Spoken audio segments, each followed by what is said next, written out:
will work for us, and it helps us tremendously to sort of fill the appointment book. Look, and Phil, I agree with that. And for our, but look, as a whole for the network, there's really probably about 10% of the network that are really going, oh, I need that IAG work to keep going. We only use about 20% of the network for insurance jobs these days.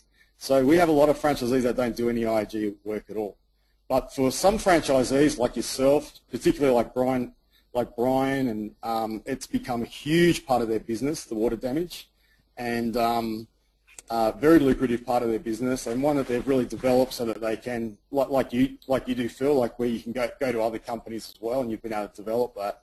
So, so we're more than happy to continue trying to grow it, but look but I mean, we have discussed, you and I have discussed before, saying, well, we should limiting it to even less franchisees. So, like you said, taking the risk out of, all right, hey, we've got this franchisee. He's not as experienced as the others. He's stuffed up a job, so it reflects on everyone. So if we were to reduce it even further and say, hey, let's only use in Sydney, you know, the Phil Price and a couple others because we can trust them, and in Melbourne we're just going to use Kelly and 2 others, then really we'll be getting down to about 5% of the network that will be using IAG. So you can see it's a very small part of the franchisees as a whole that are using the work. So I would like to help more franchisees if we can. But in saying that, if they don't want to do the work or they're incapable to do the work, then I don't want to. I'm happy to continue on either way. Like I said, the way I look at it, we've put the tender in for IAG. I worked really hard on it. I got the feedback from all you guys. We put it in. So I guess we see how we go there with IAG.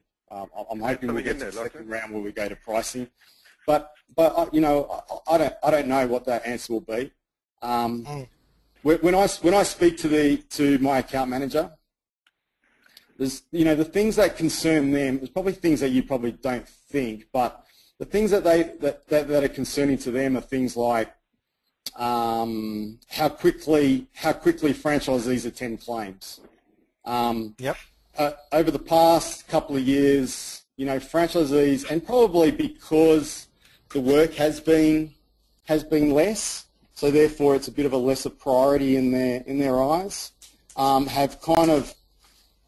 have not rushed out to those jobs as much, you know, or they've been booked for the carpet cleaning that day and they'll put it on for tomorrow. Now what happens is, with every time that happens, I mean, they record every time that we call the customer, every time that we upload that assessment report, every time the completion report. They keep all those dates and they look at the times, you know, the turnaround time for those things.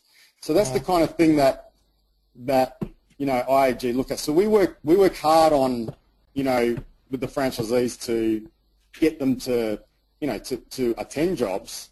But I'll tell you, Phil, in some areas it's really difficult. In Sydney, it's not too hard. But then even then in Sydney, sometimes, you know, franchisees don't get out there as quick as they can. They don't get their assessment report back as quick as they really should. It's meant to be within 24 hours after attending. It's often, you know, 2 days later, or we have to call to chase it up. So it's often more the things that